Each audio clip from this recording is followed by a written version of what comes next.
Hello and welcome to Ag News for July 2018. I hope everybody had a great holiday. You would normally see John Grimes right here beside of me, but right now he is in a remote location and he's online with us. So I'm going to bring him in right now. Welcome, John. How are you doing today? Very good, Duane. How are you? I'm doing great. It looks like you're up north, is what you told me, in Wisconsin somewhere? Yeah, we're up at attending the National Junior Angus Show in Madison, Wisconsin this week, and it's still summer, but it's a little cooler than probably what you're experiencing back home. Yeah, you said the humidity or something is a little drier too, right? Yeah, the humidity is certainly less than the temperature, let's say that, whereas in Ohio they kind of tend to be the same sometimes. Yep. It's very humid here right now too. So, well, John, we got some pictures for us and things. What are we talking about today? Well, there's a lot going on. As we move along through the summer, our first picture is going to talk about a show of pasture scene, and if you drive around the southern Ohio local areas, obviously the grain crops are planted, and farmers with livestock or have pasture or hay fields. There's some management practices going on there. Of course, depending on your particular situation, how hay season has gone, it's honestly, it's been a little frustrating. There's been these pop-up showers that make it more difficult for farmers to make hay. But, this scene, we're talking a little more about pasture. And compared to a lot of places in the country, we've had good moisture. We've had good grass growth as summer's moved along. Now, you recall back to May, we had a late frost. And to me, we really didn't have much spring. We kind of went from winter to summer. And so there was some challenges, and we'll talk about hay production and what that means for later on in the winter just in a bit. But, this is an important time of the year. We think about cattle out on pasture. For most people in Ohio, this is breeding season. We've got primarily spring calving herds in Ohio. When I say that, probably looking at, thinking about February, March, April is typical calving seasons. And I just looked this up before we started. If, say on July 15th, which we're not too far away from that, if typical gestation chart for most breeds would say if a cow was bred on July 15th, we're looking at an April 23rd calf. And so we're kind of getting towards the end of breeding season, or at least we should be for a lot of people. Now, I personally, through my own personal experience and through working for Extension for over 32 years, I'm not a big fan of having baby calves in the summer. There's just so much stress as far as, heat, and as we know, a day like today, flies, things like that, stress a new calf. So I do not encourage a farmer to calve in the summer months. So we're getting close to the 1st of May, so whether you breed artificially or use a bull, we're probably thinking about winding things down here before too long. So I guess to me, you got to think ahead 9 months, or actually 283 days is what's considered gestation, where we're going to be. And so our next slide shows probably the most common assistant in this process, and that's the bull. The bull is, most of the matings in this country with beef cattle are made naturally with a bull. We've talked about artificial insemination on this program before, and a lot of people do that, but I would say in all parts of the country, the average as far as natural born calves is around 90%. Probably roughly 10% of the beef calves are born through artificial insemination, a few more through embryo transfer, but the bull does most of the work. And to me, it shouldn't be that hard of a practice to take the bull out of the breeding group to cut off the breeding season. Unfortunately, I don't think that always happens. I think a lot of producers may be limited on facilities. And when I mean facilities, do you have a place to put this bull when he's not with the cow? And if you think about it, this picture is a mature bull that we had at our place last year, and this bull in his average condition was probably a 2,200-pound bull. And so they do present some challenges. I will admit that as far as facilities. typically may not keep them in with a single strand of electric fence. Okay, so it may take a little sturdier pin to get them away, but just simply taking the bull away from the cows and giving it a finite length of the calving season. Because what happens, Duane, is if you're calving out cows, and I don't care when you calve, after a while, it's maybe a slang term, but you go through what I call calving season fatigue. You get tired of checking cows. And honestly, it's not just that. It's when you think about selling your calves in the fall, when you take them to whatever market you're going to take them to, the longer your calving season is, the more, or I should say, you increase the lack of uniformity. You may have calves when you take them to market be 200 or 300 pounds different in size, and that makes a challenge as far as marketing calves. So to me, the biggest benefit for limiting the calving season is improving the uniformity of your calves, making them easier to sell, and by keeping it to a relatively short season, you can help identify some cows that are poor breeders. So we'll talk about that in a little more detail as we go along today. But I just think this is a good time to talk to folks about limiting the season. I joke with farmers about this quite a bit, but I would say Mother Nature's got it about right. There's really not much excuse to have a calving season longer than 90 days. You think about the 4 seasons, winter, spring, summer, fall, that's about 90 days. And I would say that's, to me, long enough. Now, a lot of guys will leave a bull out with the cows 365 days a year. And that's not a season. That's just, to me, lack of management. So wanted to get on that a little bit today and encourage folks to consider that, because I think it's really crucial to a lot of benefits to the individual operation to do it that way. Yeah. Now, John, I got a question for you. On the bull that we seen there, should you keep the bull a distance away from the rest of the herd? Should he see the rest of them? Should they see him? Does that matter?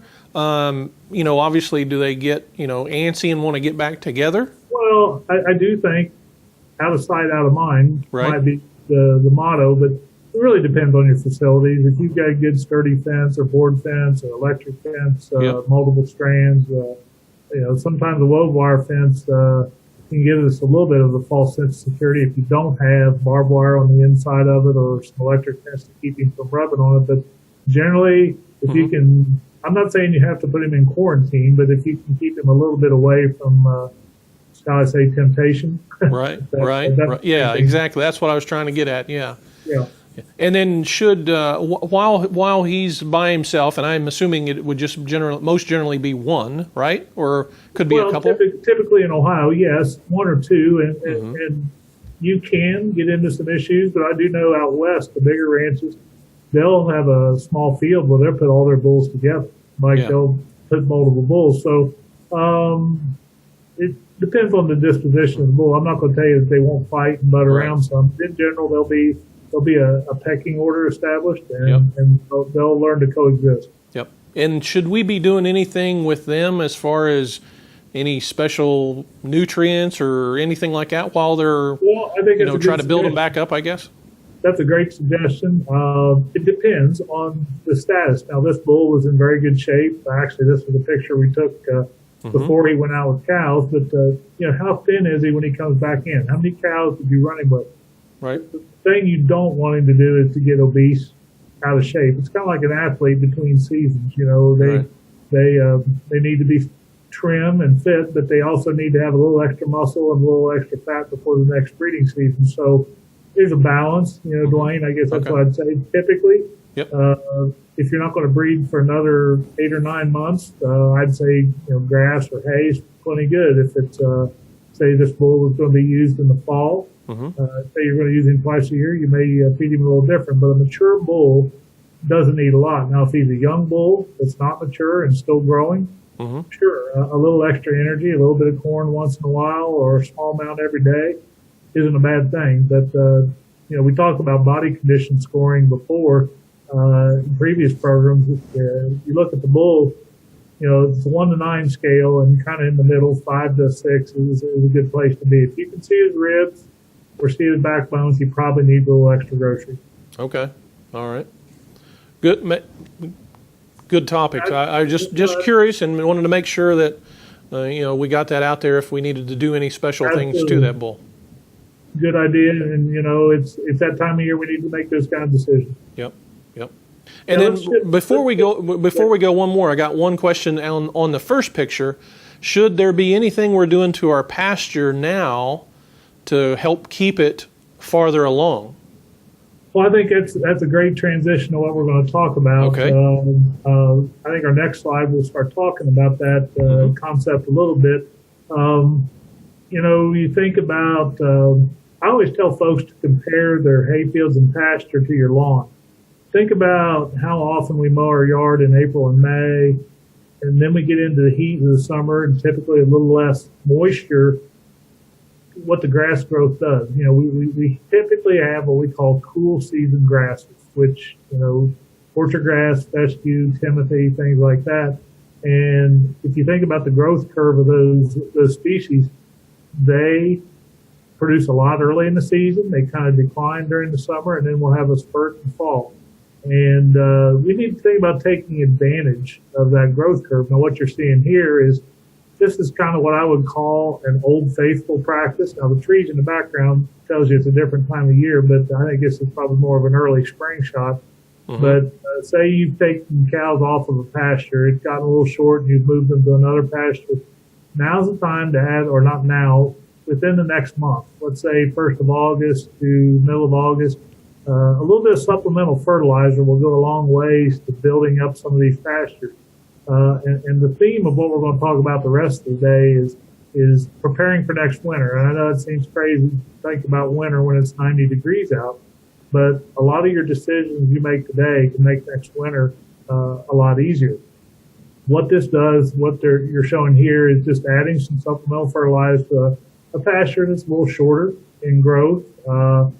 Typically, I know some of my predecessors and people like Ed Baldwin and Dave Samples, some of the ag agents I've worked with over the years, have done a lot of work on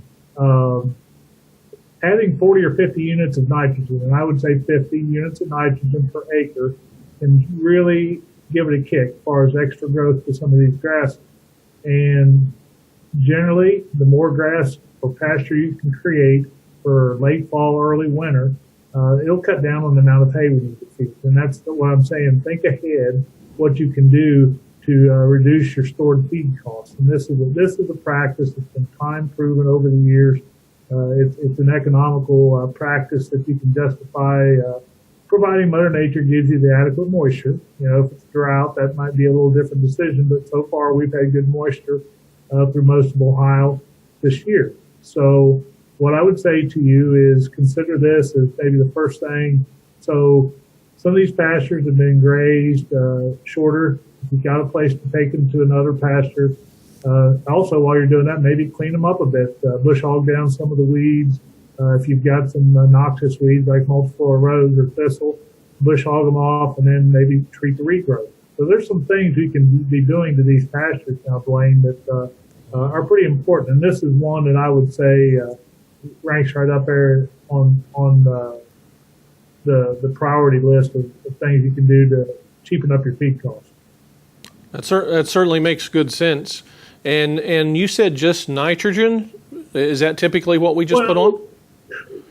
I'm assuming maybe there's been a well-rounded year-round fertilized program. Yeah. If you haven't got a soil test, right. If it's something, no, I mean, we need to be concerned about phosphorus and potassium as well. But that's the one, nitrogen will give you the immediate response. So What I'm saying is if everything's in balance, if you had a good program at the beginning of the year, I would be looking probably just more at the nitrogen, but a little bit of P and K if needed is certainly warranted. The word there that you were talking about is soil test. I know we should have already soil test. Should we soil test during the summer here too? There's not a bad time to soil test, Duane. Okay. Actually, now, if you haven't taken the soil test in a while, you can take one. And if you're low on pH and you need to add some lime, a lot of times the fall is a great time to do it because fall, lime takes longer to correct problems in the Right. soil. It doesn't, you put nitrogen on a pasture, you're going to see green up pretty quick. Yeah. Okay. Yep. But if you've got a low pH, more acidic type conditions, and you put lime on, it takes several months for that to correct itself. So I would say, yeah, this is a good time, providing the ground's not so hard that you can't get a soil probe in the ground. But the quick response would be nitrogen right now. But Okay. the others are very important. Okay. I think our next slide, we can also talk about another practice I know a lot of farmers do in the area is annuals. This is a scene I know this was a farmer at the time was planting oats into a field in August. And, you think about oats, typically you think about that as a summer harvest crop for grain, but it also makes a good supplemental forage. Other candidates for this would be something like winter rye, cereal rye, or ryegrass or oats. What you're looking at here is, again, some supplemental feed for late winter or next spring. Like oats and cereal rye, you can plant those, say, in August up in the middle of September, and then give them 60 to 90 days and let them have some growth. And then early in the winter, you can top graze. And when I mean top graze, don't take any more than half of it off. Don't graze it into the ground. Get them off of it, and then, say, end of March, early April next year, you can either graze it or consider making a hay crop like baleage or wrap it. You've seen these plastic wrap bales out in the countryside. We can do something like that. And this is another avenue to get some additional forage if you're a little short this year. Again, I'm concerned a little bit, Duane, that because of the winter of 2018, we had a late frost in May, and I don't think we have a bumper hay crop right now. And the statistics we got say there's not a lot of hay in storage. So adding the nitrogen, adding these winter annuals, to me, are practices you can look at to bump up your supplies. And again, probably soil test this according to whatever the soil sample would read. And again, the agronomy guides got different seeding rates, but you can do wheat, you can do triticale or cereal rye. Triticale is a cross between wheat and rye. Just understand that next April, when those crops are ready to graze or hay, especially cereal rye, it can get a little mature pretty quick. So we need to make a timely harvest, either with the animals or with hay harvest. So this is a practice I think is also time tested. A lot of work has been done on that, and I think it's still something that you need to consider if you think you're going to have a supply problem. So next slide, Duane, if we could forward on, is if these options we've talked about so far are not, say, really positive for you, get your hay supplies bought early. We talk about seasonality. You might be able to buy your hay cheaper now than, say, when it gets snow flying in December or January. And this is a picture hauling hay off a field that was just baled. Is maybe you can work a deal with a farmer that you can buy hay right out of the field and get it stored in a barn, so you don't lose any. And so I guess what I would say is, you need to make hay when the weather's good, but you also need to think about lining up your supplies for next winter. As the temperature gets lower and snow starts flying, I guarantee prices tend to get a little higher. So it's a good practice to plan ahead. And again, you need to decide the quality. I mean, we can look at hay in the field and it looks nice when it's in this nice wrap form, smooth bales and all, but if you're just making first cutting hay right now, the quality is not very good. It's really mature. So if you're buying hay that's already been baled and stored, ask them for a test. Get a nutritional analysis done on it to know exactly what you're buying. I think it's very important. Mm-hmm. So, John, how many bales or quantity should we try to have on hand? And I'm sure, there's nothing exact, according to how the weather goes and how much grass you can keep, farther in the season. But on an average, is there how much we should have per animal?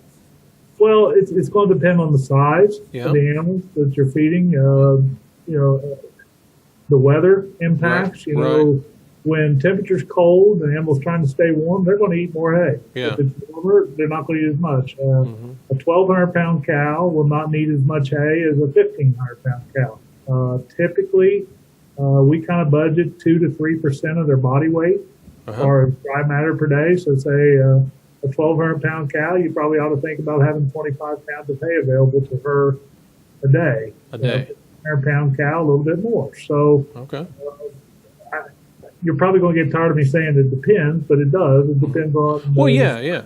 the size of the animal. Weather conditions make a big difference. If it's raining and they're cold or they're tromping through mud and they're under stress, they're going to eat more. Right. They're flat going to eat more. So, but for budgeting purposes, these bales in the picture are 900,000-pound bales. And this is just rough figures. We always kind of planned a bale of that size would carry close to 20 cows a day. That was kind of a budget we had. Yep. But I would say for the typical cow in southern Ohio, you're probably better be thinking about 25 to 30 pounds of hay a day. Okay. Well, that gives a good decent round number though, that people can try to plan on if they are new at this. Obviously with new farmers or the kids coming along, I guess. So. Well, what I would say is those practices we talked about before. Now you think about our typical winter. You hope you don't have to feed this long, but just for worst case scenario, I would kind of budget from November 15th until April 15th for the winter period. So when you put that extra nitrogen on to extend the grazing season or you plant the annuals, you're taking steps to try to shorten the number of days that you're feeding hay. Right. And that's why I brought those out first. I think anytime you let the cow do the harvesting and not a tractor and a hay bind and a baler, it's more cost effective. So that's why I was encouraging those practices. Now, I don't have a picture of this, but you've heard us talk about this before. Once you get to the winter, don't waste it. Don't just set the bale out. Make sure you have a hay ring, things like that. I think those are crucial. I mean, those things. You've heard the phrase "waste not, want not." I think how we store the hay. In actuality, Duane, from the time we cut the hay, you think about all the processes. We cut it, we rake it, we bale it, we haul it, we store it, or we leave it outside, then we feed it. Yep. Once we harvest it, generally, everything we do, we waste it. Yeah. As far as how we handle it. And that's really important, too. I don't know what the price is going to be next winter, but say you're buying $100 a ton hay and you're wasting 10 to 20% of it, those are real dollars. Those are $10 to $20 a ton. So think of it as a commodity that's got lots of value, and you might change your management practices just a bit. Yep. So the last slide I want to show, and admittedly it's a little graphic today, we're going to talk about what you do with the animals. And we talked about taking the bull out, but at some point in time, after the bull's done or you've quit AI, you need to palpate cows or at least do some type of pregnancy diagnosis to decide who's open and who's pregnant. And if the cow's open, she's not going to be paying any bills for a while. She needs to deliver a live calf every year for you to pay the bills, so to speak. And this is a vet picture, just palpating a cow, rectally palpating a cow to determine if she's pregnant. There's three basic ways that we can diagnose pregnancy. This is the traditional method, the trained veterinarian going in and rectally palpating the reproductive tract to see if there's a calf there. And that's just something that he's been trained to do, and a lot of farmers can do this, but he's the expert, and it's not that expensive to have him do that. Now, I think we've talked about this before, but the other options are blood testing. You can pull blood on a cow, send it to a lab, and just through hormone levels, they can pretty well determine with great accuracy, 95 to 100% accuracy, if the cow's open or bred. And the other option is ultrasound. There's not a lot of vets that have that capacity. Those machines aren't cheap, and that's another way. The same technology we use in the doctor's office to diagnose if the human's pregnant, the same machine can do that for a cow. So what I'm saying to you, Duane, is say this cow he's checking kids in March of 2018. and he's finding out that she's open. And if you bred her today, the earliest she's going to calve is next April. Yep. So what I'm saying is it's a long time between paychecks. And so, and I'll admit to you, I can be a little bit hypocritical about this. At our family's operation, if one of the girls' ex-4-H heifers has a name on her, she's a little harder to call. But that cow, if she's open, is not making you any money. She's like a lazy employee that's not being productive. So it's a good practice to find out where you're at as far as how many cows are pregnant and get the freeloaders off the payroll. Yep. All right. That's the main thing today. You know, it's that kind of seasonal topics we wanted to cover today, and hopefully we get the message across. Yeah, I think so. You know, we started out with the pasture. You know, covered all the topics there, what we should do, what we should be planning for. You know, even though it's right now in the summertime, we should be planning for winter, right? Well, that's the one thing about agriculture. Yeah. You don't get a chance to really live in the present too much. You're always thinking ahead what it's going to do to impact your operation. And that applies to a grain farmer or a livestock producer. Right. Yeah. Absolutely. Yeah. You always have to be thinking ahead, almost a season, I guess, if you would. Or more. Or more. Yep. Yeah. Yep.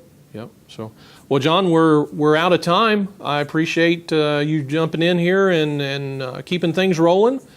And I guess for now we'll talk to everyone later, and hopefully next month I'll either have John here with me on the side, or we'll be doing this again. So we'll try to be there in person next time. No worries. Until next time, we'll talk to everybody later.